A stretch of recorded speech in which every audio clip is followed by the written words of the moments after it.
mistakes, what I have done is I have created the slides already, so I don't have to type. You guys will be typing those commands. So what I want you to do, if you guys all have Gmail account, go to this website, collab, Google Collab, and just go on Google and search Google Collab.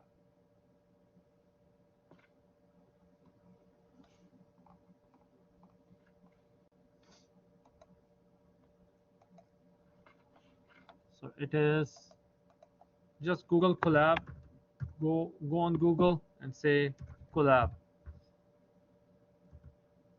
and maybe just type Google Collab. So it will take you to this link called collab.google.com, and here I want you to sign in with your Gmail account. Once you sign in, let me know if you are able to sign in.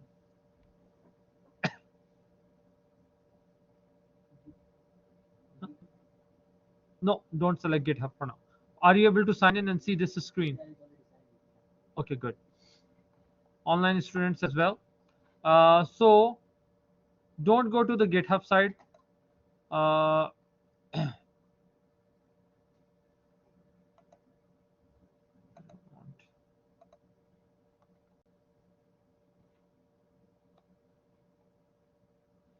can you create in Google Drive untitled IPYNB or not? Are you able to see that or no? Don't see that. Okay. Because it's mine is already created. That is why it is showing me that way. Google Drive. It should let me create a new one. Cause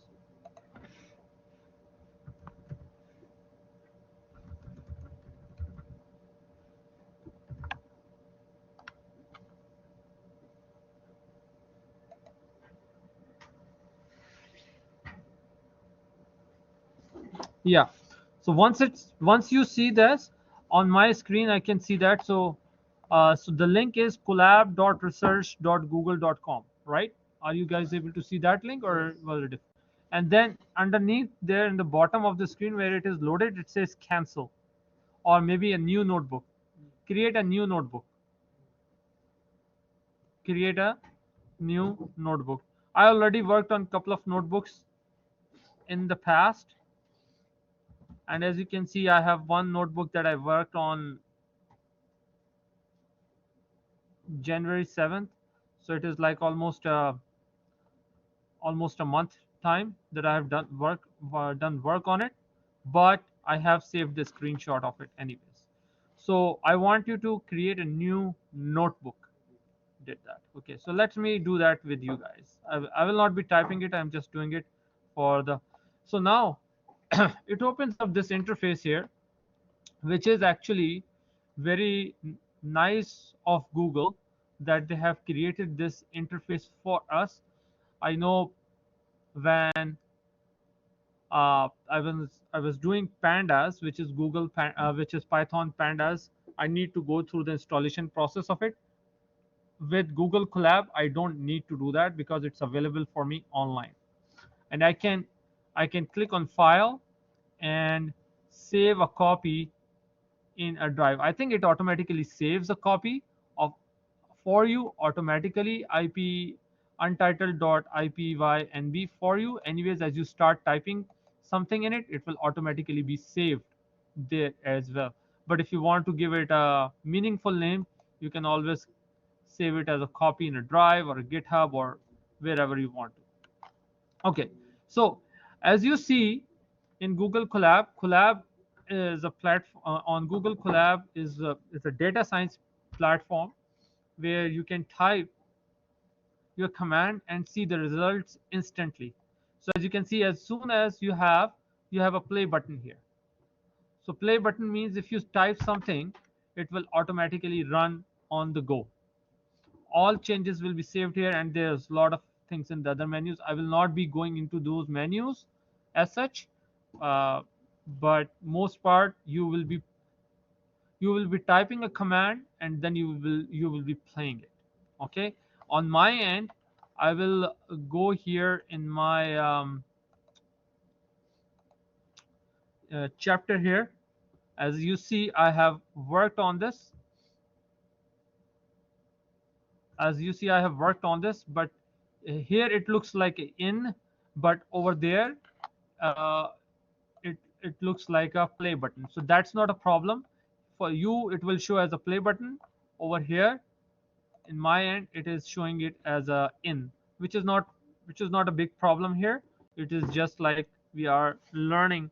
We will be doing something here. So let's say as soon as I press enter here, it shows it is a kind of an instant thing for me. So as you can see, this is mentioning line number. Over here it is not going to mention any line number. That's fine. But if I'll cheat that command a little bit, which I have here, and put it here, I'll go through one by one with you guys. I want you to type as well at your end. I will not be typing.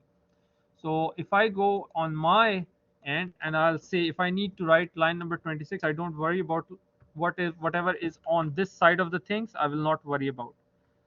What I'm focusing on, and my main focus will be on these text boxes that you are seeing.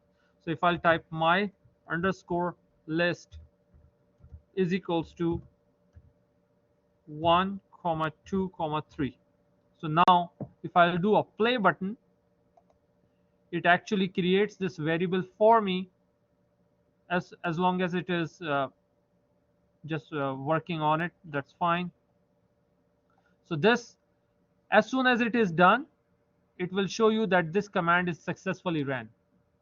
So can you type this command for me and see if you are able to see this green symbol?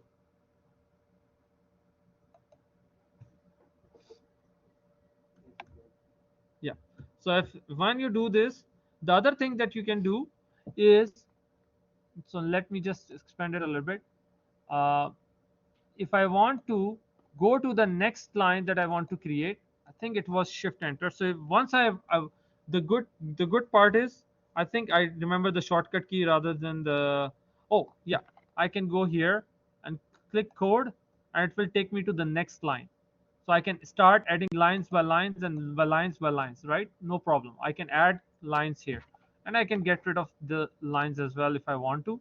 The shortcut to that is that once you are done, let's say if you are done writing my list and you don't want to go and play the play button, the shortcut to this is, I think, shift enter. So once you do the shift enter will take you automatically to the next line, and then you don't have to click on this plus code each time to go there. So do a shift enter. So if you do a shift enter, you are in the next line. So if I will say my underscore list, what will happen? It will actually, and I press shift enter, it is actually printing that what is in the my list. You got this point? So shift enter will actually is printing the same item that you are seeing here. So I created a variable called my list. I assigned 3 items to it, and I said in the next line I want to just say print those items. Whether I can do this by play button, or it's up to me, or if I'll go here on this line and press shift enter, both work the same.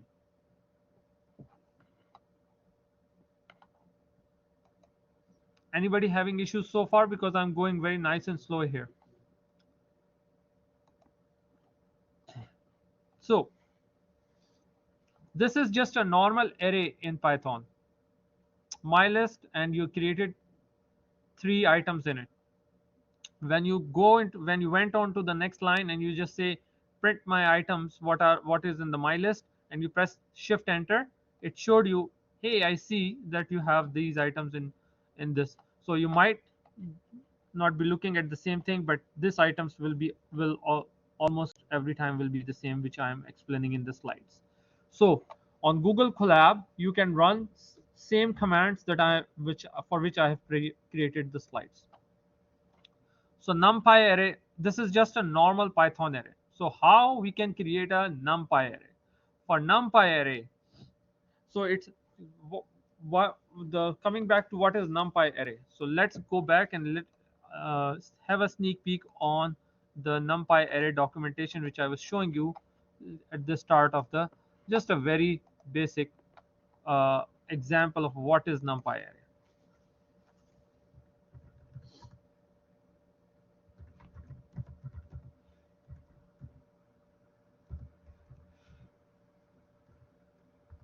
What is NumPy? So NumPy is a Python.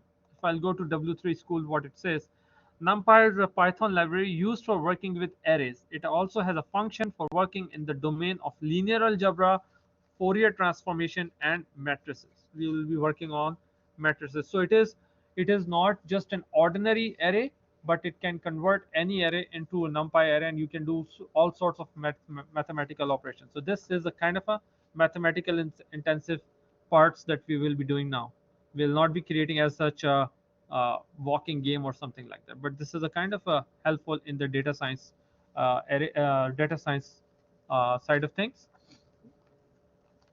So it is also NumPy was created in 2005 by blah blah blah, and it is an open source project, and you can use it freely. NumPy stands for numerical Python. So that's a numerical side of Python that we'll be doing. In Python, we have list that serves as a purpose of array, but they are slow to process. NumPy array aims to provide an array object that is up to 50 times faster than the traditional Python list. So yes, you can use this for that uh, faster mathematical operation, and you can do so many things within it. Uh, Within NumPy array, you can create array. You can slice and dice the array. You can create all these different operations. Meanwhile, I'm not going on to all these functions. I will be very specific to what slides that I have created. I have gone on this topic not too deep. I just wanted to give you guys a feel of NumPy array. So going back to my slides, which I'm going to be working on, you will be typing on more. Is that? I think it's a new window here. Yeah. So import NumPy as NP. So you can import, and we have seen that how to import any module in Python. Remember when we were using Pygame, what we used, import Pygame at the top of the code. Now we want to use NumPy, so we can import NumPy as NP, which is the short name of the NumPy that I'm going to create here.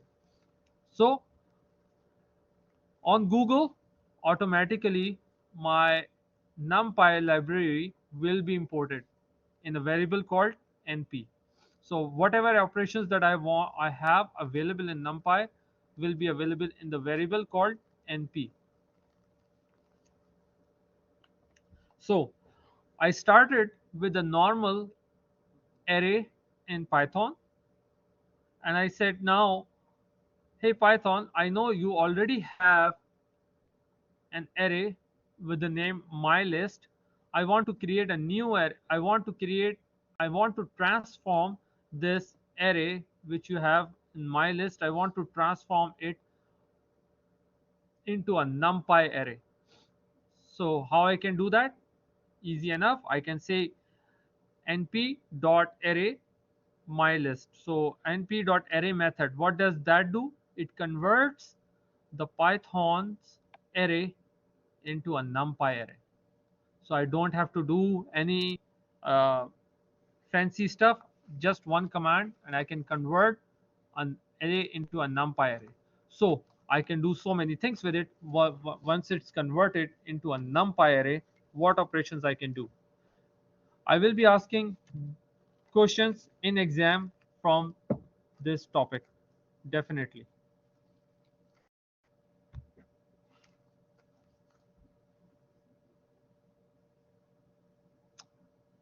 These topics actually. There are a lot of commands coming up, and I will have to memorize some of the commands as I go, but I will let you know on that. So now this this was a Python list, and now it is converted into a array of yeah. Now it is converted. Now it is showing it as a NumPy array. But I haven't hold it in a variable. So if I want to hold it in a NumPy variable, I can import it.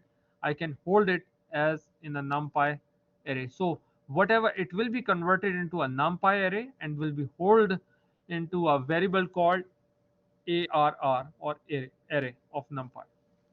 So normal Python list converted into a NumPy array and then being stored as a variable, as a NumPy variable array. So now it is called as, so my list is actually there, will be there, and I want you to type this same things that I'm doing right now. I don't want you to stay behind and just keep looking at my lecture. I want you to type these one line commands. They are not uh, they are not lengthy commands, so you should be able to type that as I speak. So I want everyone to follow this and keep typing, and I will keep explaining. So hope everybody is following it and being be with my pace. And if I go a little faster, I can slow down, but uh, be work with my pace. So now I converted this and converted this into ARR. So ARR is equals to NP array my list. So now it is stored in ARR. So now we can do all the operations that we want to do with uh, with this NumPy array. So now if I'll say print ARR, it will print the NumPy array. It is not printing this array list. What it is printing? ARR, because we stored everything from my list into ARR, so it is not actually. So if I hold here and print out my list, it will just print out my list as is.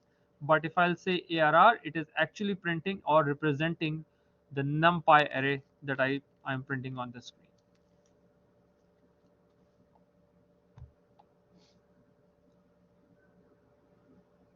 So can we create a two-dimensional array? One dimensional we already did. If I want to create two-dimensional array, in two-dimensional array of Python, this is not a NumPy that I'm talking at the moment. How we can create a two-dimensional array in Python? So in two-dimensional array, how it looks like? We all know that in mathematics, it always looks like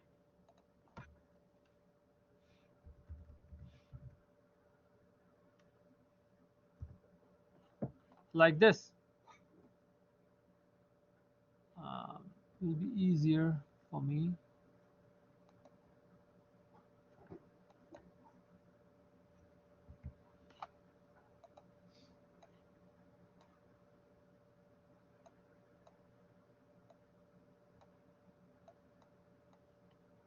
This is a high school matrix that we use to create all the time, right?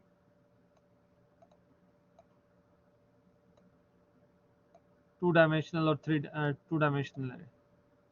This is, and then we have numbers here. One, then we have a number one here, number two here, right? Something like that, in the high school. So, and then obviously we have a two-dimensional array. That is why. So what is two-dimensional array? What is two-dimensional what is two-dimensional array? What is a matrix? We all know that in mathematics we have, maybe it's a better software that I'll use.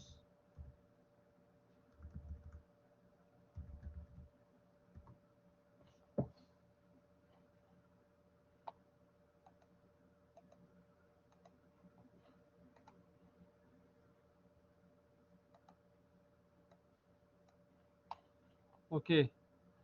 um, what is a single array? Single array is like this, right? And you store the values on it. So I'm just looking for a line. So this is a single dimensional array. You have, on the single dimensional array, you have, for example, 100. On the second index you have 200. Forgive me, my lines are not straight here, but this is like a. And what else we have? We have indexes. So index number 0, index number 1, index number 2, right? This is a single dimensional array. What if I talk you that there will be a two dimensional array? So it will be like this. Two dimensional array is like this. Combination of rows and columns. This will be my two dimensional array. So now if I talk about it, it's a list, right? So this is one array and this will be a second array. So if I'll draw it here like this is my two dimensional array. And here in two dimensional array we put the values, right? For example, if I want to put 100, so I can put 100 in here, whatever the value of the matrix is.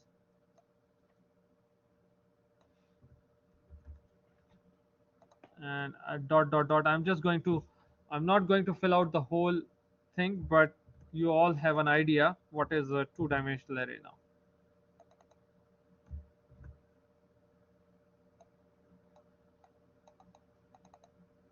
So single dimensional array might have a different value.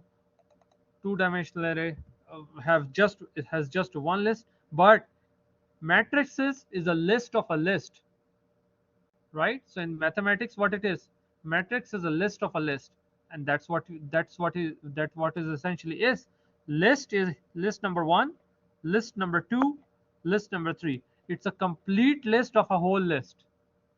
That's why matrices is called list of a list. So if you look at your Google Colab, when we were creating a single list, we just or a single array, we used single bracket. But when we talk about list of a list, this is one list itself, this is the second list itself, this is the third list itself, and you have a list of a list. That's why you have bracketed that with the double brackets. So that is called my matrix. Now if I convert this,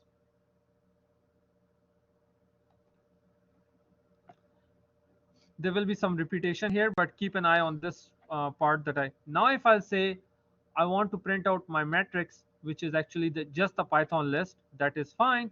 But can I convert this into a NumPy array of a list? I can. So now if I'll say I want to convert this into a NumPy array, it will be printed out as a two-dimensional matrix. And as you can see, it is doing that.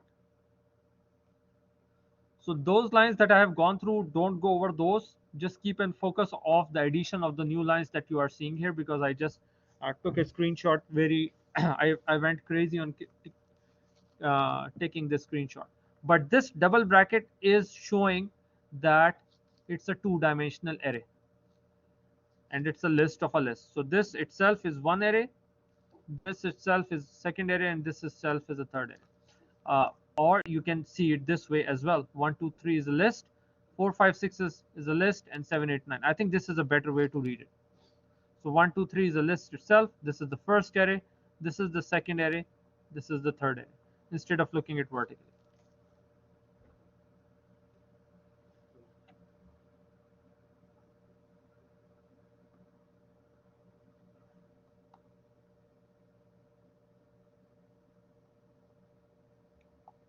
So let's look at some magics of NumPy array. So this was just a start point that I just wanted to show that yes, you can convert a Python list, whether it's a single dimensional or whether it's a two dimensional, you can convert it into a NumPy array. Now I'm going to show a few more operations and I'll continue to do that.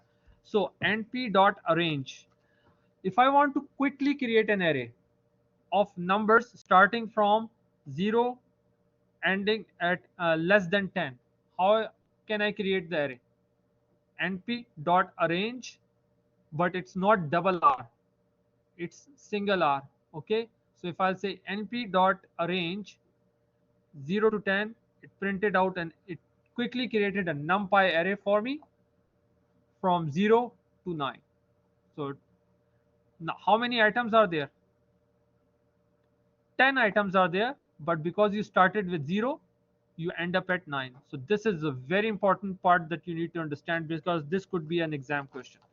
You need to understand that you all, because this is a very beginning level common programmer's mistake, that they always create an array and they forget about they have to start with 0, and always get confused about whether it should start with 0 or end it where, so just to and I think I have gone over it many a times when I was teaching Java, and I don't want to make that want you to make that mistake. That's why I'm keep striking that in Python as well. So it means not up to, but not including 10. So it will not be up to 10, it will be less than 10. So in Python, it is mostly starts with the point, with the starting point, but does not go up until the end point, which is 10. It will stop one less than that.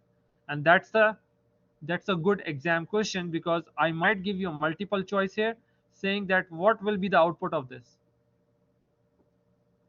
If I'll say 0 to 15, you should be giving me the answer starting from 0 till 14. That's why I think it will be a brain teaser exercises, because it's just not fair for you if I keep asking you the game level questions.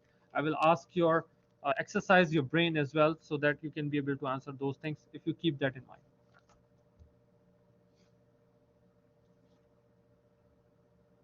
Obviously, if we need 10, we need to stop at 11, and that's why it is starting at 0, stopped at 11, so we can change that. So I want you to keep writing that. If you are not writing that out, you will miss out on things, or you might have to do it in after the class, or you might for the practices, because as I said, it will be exam questions.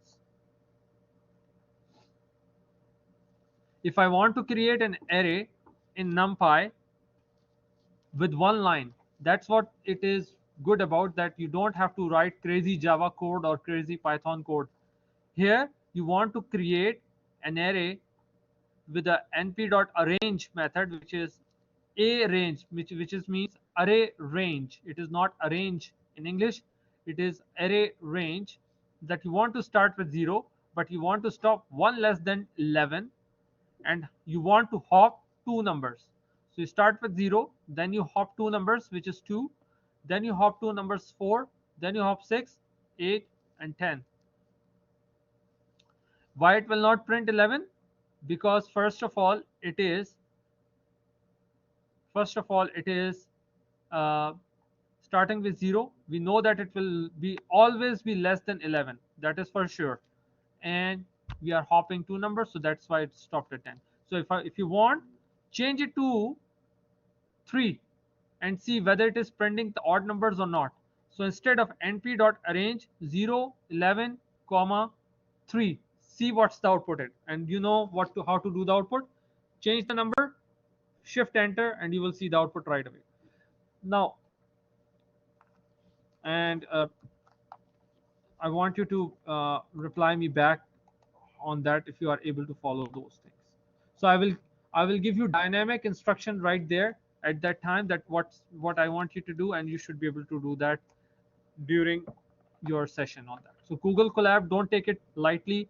It's a good part that you are learning right now.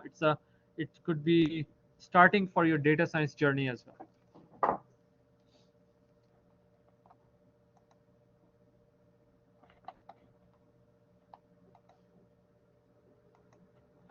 So what is the output of np.arrange 0 11 and 3? I have too many tabs open. Yeah. It's working for you, Ryan. That's good.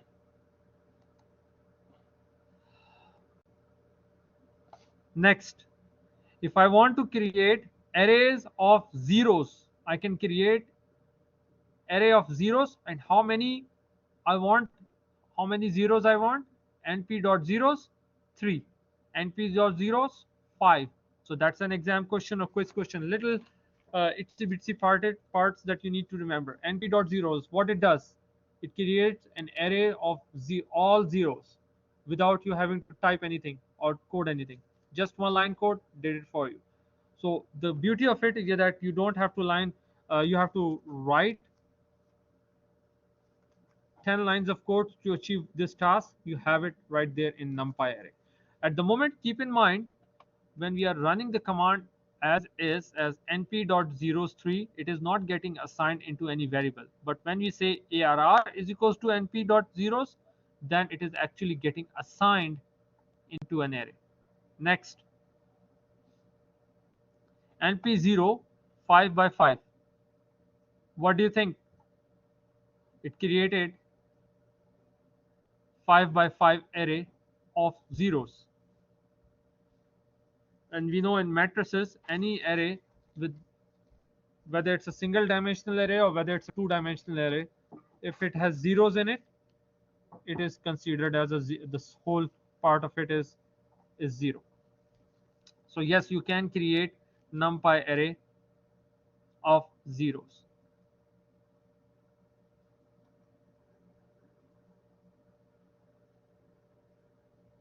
NumPy array of 2 comma 3.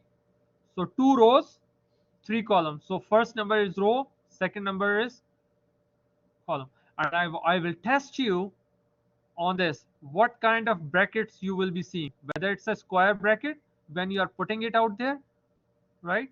So keep in mind that when you are creating it, you are using the normal bracket, but when it is outputting it for you, it is outputting it in a square bracket format. And reason it is, and I could ask, what I can ask in the exam, that if it is missing a bracket, what kind of, if I'll wisely take out some brackets off from you, whether it will be a correct answer or not. So then you will be have to choosing to pick up that the one that has no brackets is the wrong answer. It should have a bracket because you are creating a two-dimensional array. One-dimensional array, that's fine because you have a single bracket. So brackets will be a teaser here and there, and also you know how to create this array of this length and array of that length and two-dimensional array of such and such.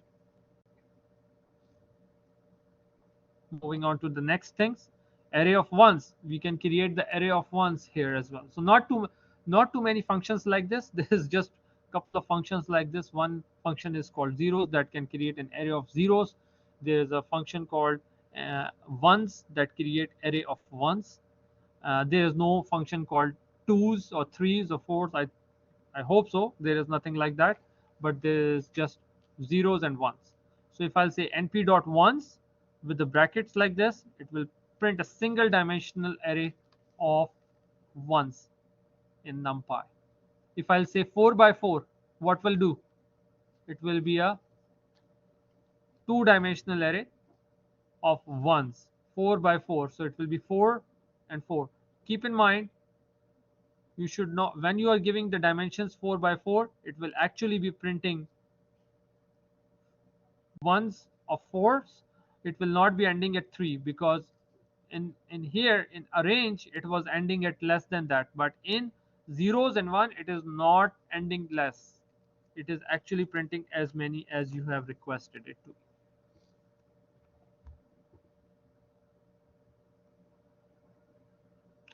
So 3 by 4, that's what you can do. Yes, for single dimensional you create fours, but for double dimensional you create with the brackets like this,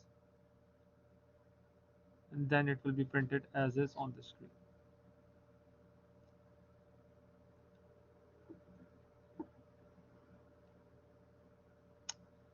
If I want to generate an array of 10 evenly spaced elements starting from 0 ending at 5, and I want to create 10 elements, they will be evenly spaced. So what Python does is great, is that you can create this is a single dimensional array, and keep in mind it's a single dimensional array because it has one bracket. Because the screen size is not that much, that is why it looks like it's a two-dimensional array, but it is not.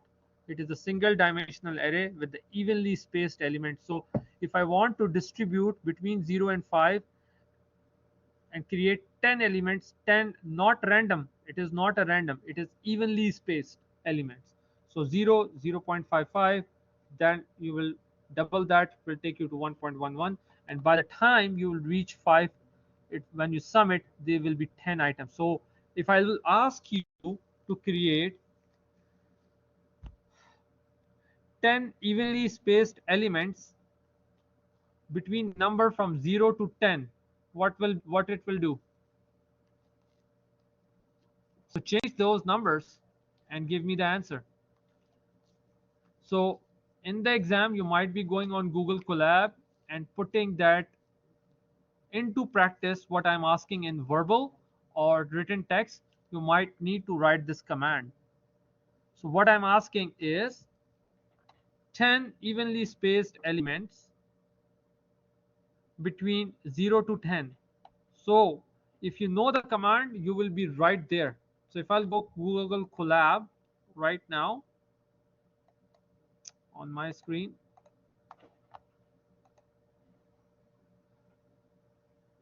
np.linspace,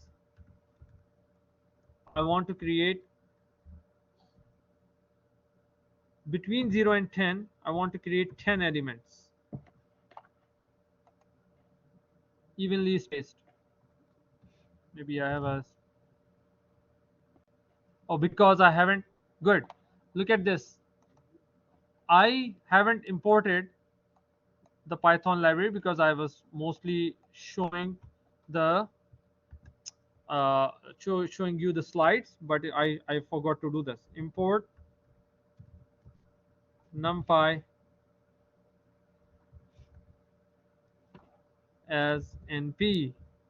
So if I'll say Shift Enter, so now if I'll say NP dot, oh, I have it actually, Control V, and I'll say Shift Enter. Now it has created 10 numbers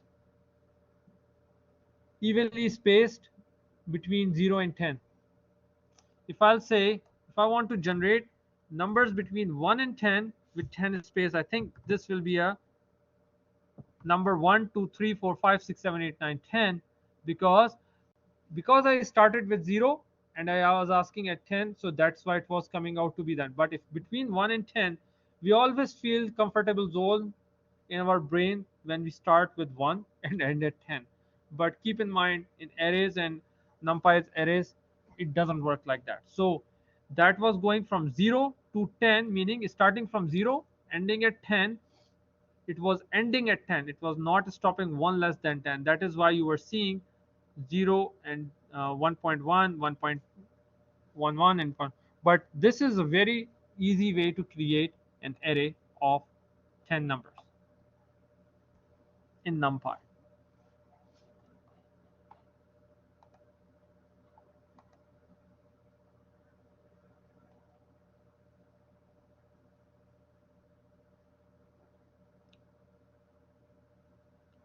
Now I want to create an array of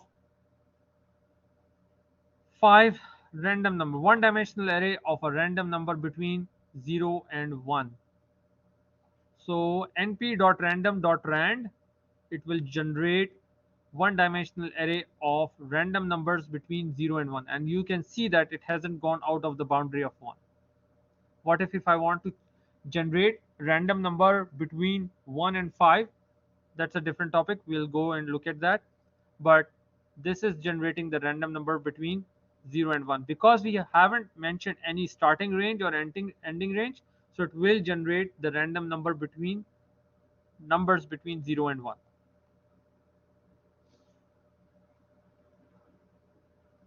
If I want to create two-dimensional array, same, we are implementing it all the time. We are creating it for single dimensional, and then we are implementing it for multiple two-dimensional. So if I want to create two-dimensional array of a random number between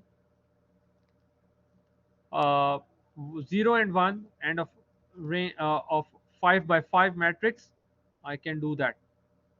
Imagine how much work you have to do it in Java just to do this.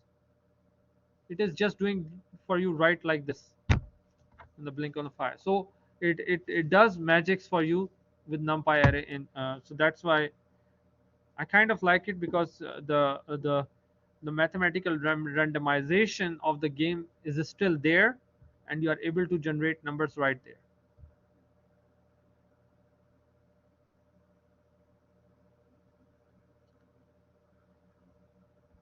Generate a random number between 1 and 100.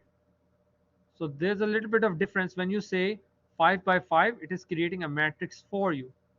But if you say rand int, it is actually, so there's a difference. Rand is generating a matrix for you. Rand int is generating a single number between 1 and 100, and that's a handy thing to have, to generate a single random number between 1 and 100. It could be different at your screen.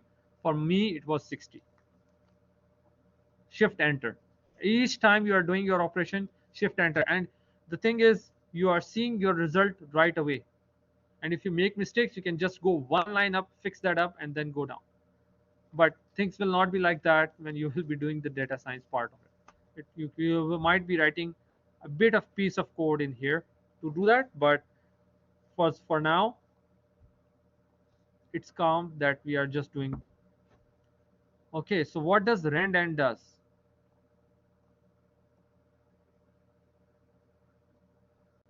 Did I write anything about it? It's generating a random number of 2. So what is the between 0 and 1, it is generating a random number array. But then what is the difference between rand and randn? So find that out for me, and quickly find out for me what is the difference between randn and rand in Python, and then write it for me on the chat window.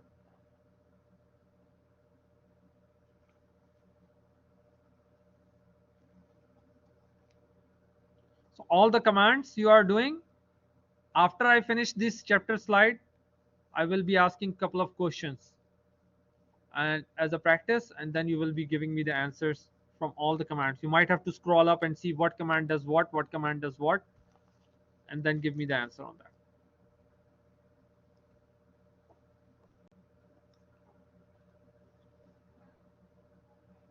What is the difference between rand and randn?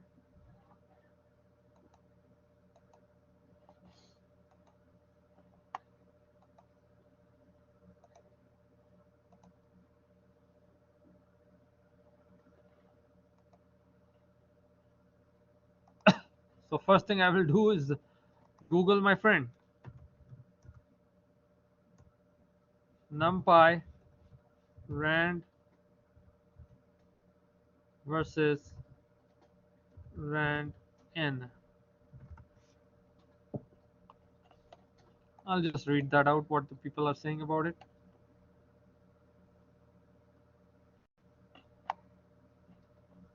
Is for a uniform distribution. It's for the standard normal. So I'm very bad at maths like this. So I will probably have to take my notes back one time. But this is what it is saying. Let me just look at.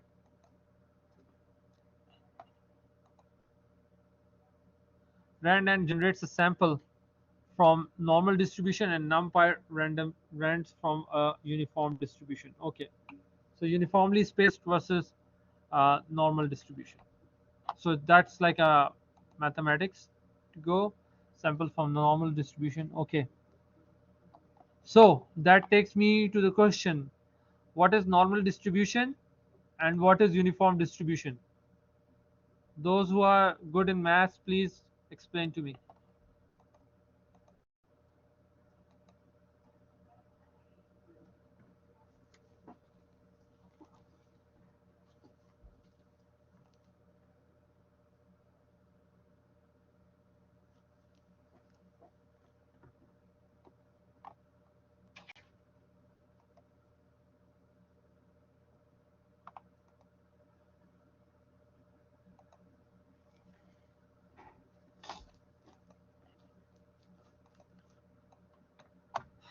Uniform versus standard distribution. So Normal distribution is a probability distribution where x is the highest at the center. So this looks like a normal distribution that evenly spaced, but uniform, all the items are uniformly distributed. Looks like that. So I don't want to go into the details of probability and statistics and all that, but just uh, read out for that. So yeah, we know some answers that we find on Google very easily, but we need to further investigate further definitions of what they mean about. Okay, so going back to what I was doing.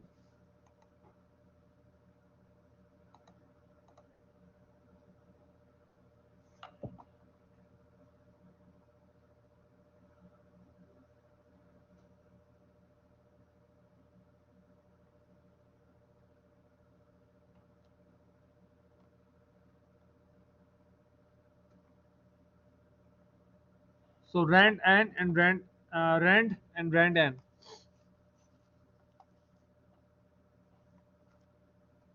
So when you come to the exam, do a little bit of research between normal distribution and uh, standard distribution, what it is called, why it is like that. Okay, coming back, if I want to generate the random array of 5, I think we have done that. Next part is np.random.randn generate an array of 10 elements between 1 and 100, meaning that inclusive on the lower end but exclusive on the upper boundary. So this will not be included. 100 will not be included. If I want to include 100, so let's say if it is generating a random number between 1 and 100, 100 will not be included. For if it will generate a number 99, that's a maximum number it will be able to generate. So what does random.random does is that keep this part in mind. So if I'll ask you in the exam, generate the random number between 1 and 100 and 10 of them. So you know this, that this is the critical part, that you don't need to make a mistake between 1 and 100. So I want 100 to be included, so that time you will be using 1 comma 101 comma 10, because the parameter says that inclusive on the lower end, so 1 will be included, and exclusive on the upper end. If I want to generate a random number between 0 and 100, so then I will still want to make sure that you put 0 on the lower end, 101 on the upper end, and 10 here. Why? Because it is exclusive. It will exclude 100. So if I want to include 100, I need to go one level up at 101 to make sure I will get that included. Now, little easier part. So we have seen some randoms. Now,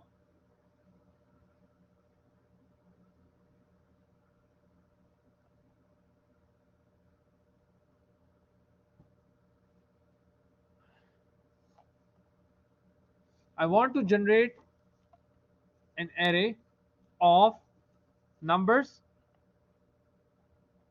25 numbers.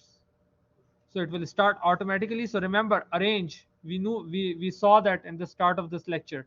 ARANGE, it generates array starting from 0 till the end point is 25, but stops one less than 25. So it is actually printing out this kind of array starting from 0 ending at 24. Why not 25? Because it is exclusive. So in arrange, make a note for yourself that whatever the number where you are stopping at, it will be excluded, but it will start from 0. np.arrange 1 comma 25. So it will start with 1, stop less than 25, and then it will be printed out.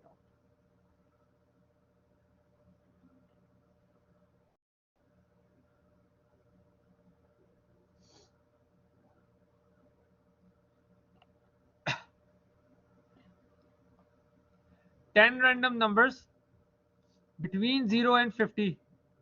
50 will not be included, and 10 random numbers will be generated. So starting from 0, stopping at less than 50, give me 10 numbers. That's what it is doing. So this time we are assigning it into a variable, and then in the next line we printed it out.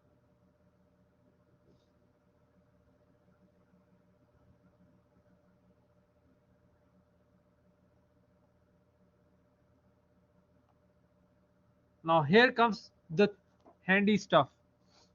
You have generated an array. So let me do this line because I cannot copy and paste, so I might have to, because it's a picture, so I might have to type this one. Now handy stuff is coming here. So NumPy is here already. So I'll say, I will write this line number 55, which you are seeing. Random array is equals to np dot random dot rand int,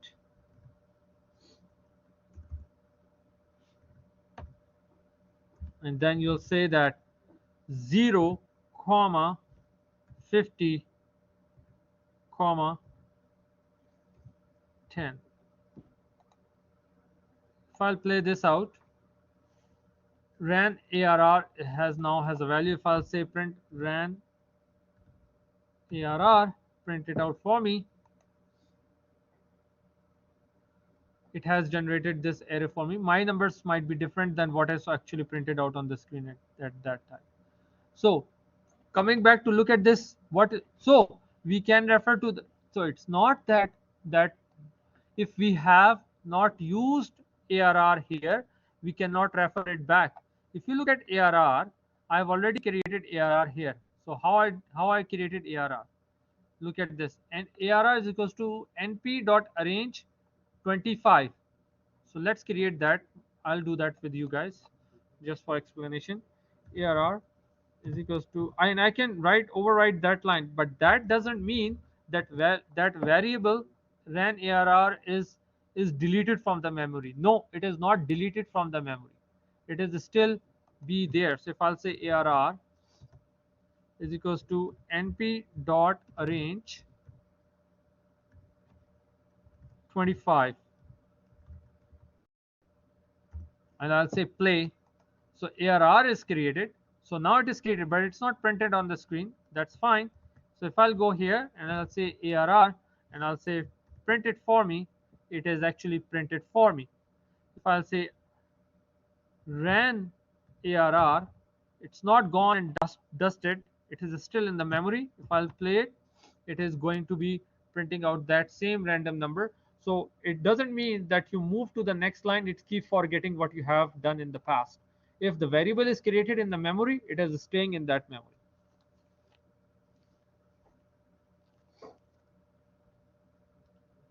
And you can do some operations on it. Now, if there is a single dimensional array of 25 elements, it can be converted into a two-dimensional array as well.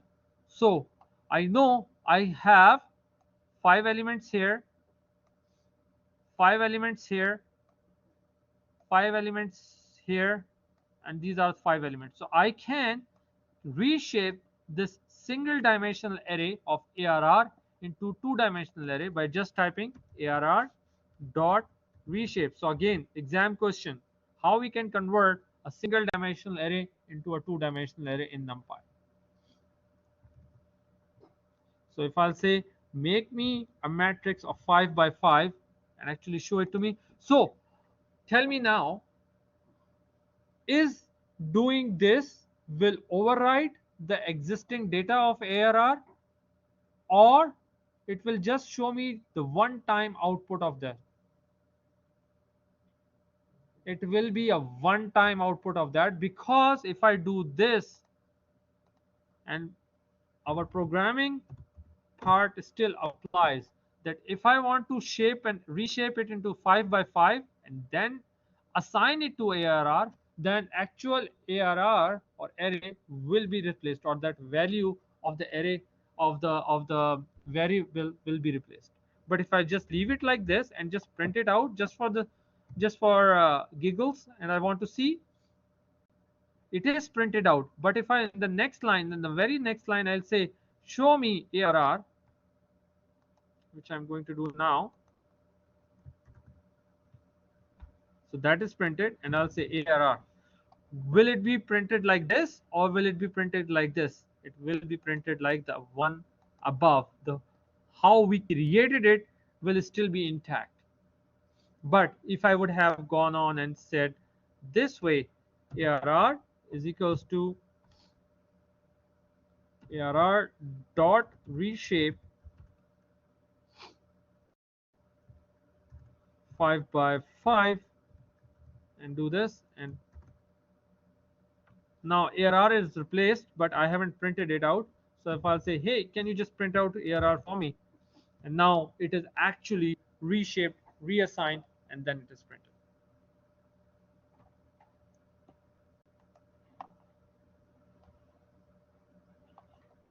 Any questions so far?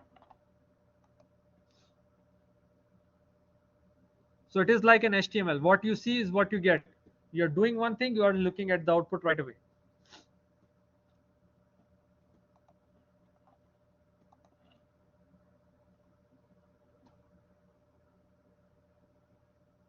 Right. Here is the issue now. How many elements are there? 25 elements are here in this array. I can maximum do it 5 by 5. Can I do it 5 by 10? No, because the number of elements are there. I can only do in terms of a power of a square. I cannot do it in terms of, so if it will be 36 elements that I would have created with arrange. So keep this in mind. And again, an exam question. Create an array of NumPy of 36 elements, right? So 36 elements, you will start with 37, so it will create those. And then if I'll ask you to reshape that into 6 by 6, yes, you can. 5 by 5 for 25 elements. But if I'll say, can you do this for 5 by 10? No, because the total size NumPy array is not stupid. It will able to give you that I'm not able to convert this because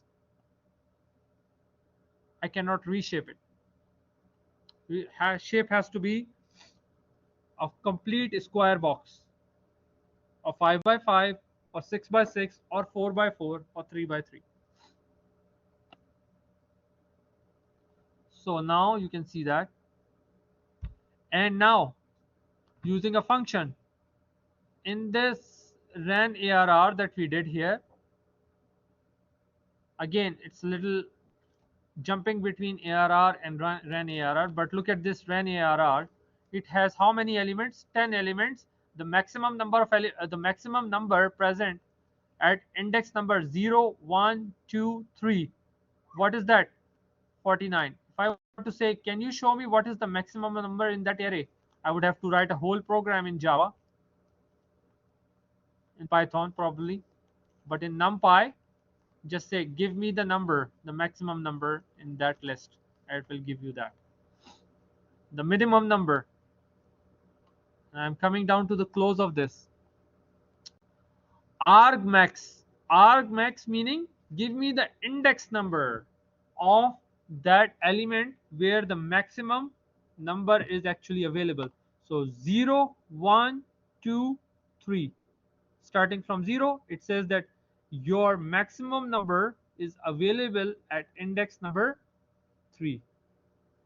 Argmin The minimum number is available at index number 6. 0, 1, 2, 3, 4, 5, 6. I'm hoping that you guys are typing these as I am explaining.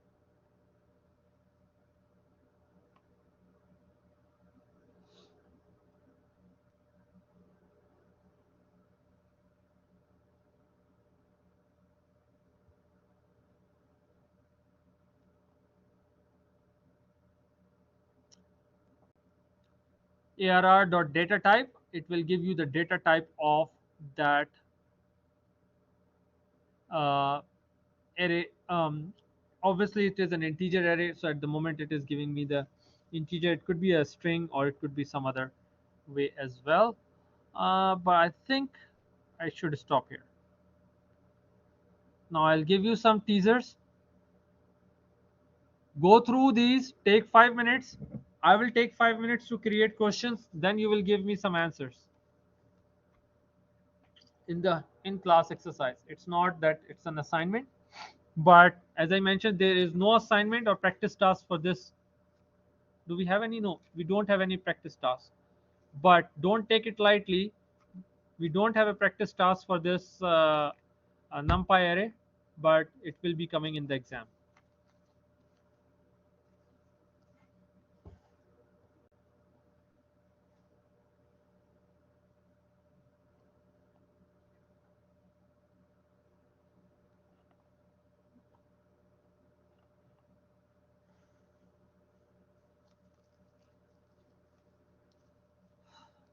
So you have developed enough games. Now it's time to play with your brain. That's where NumPy will come in.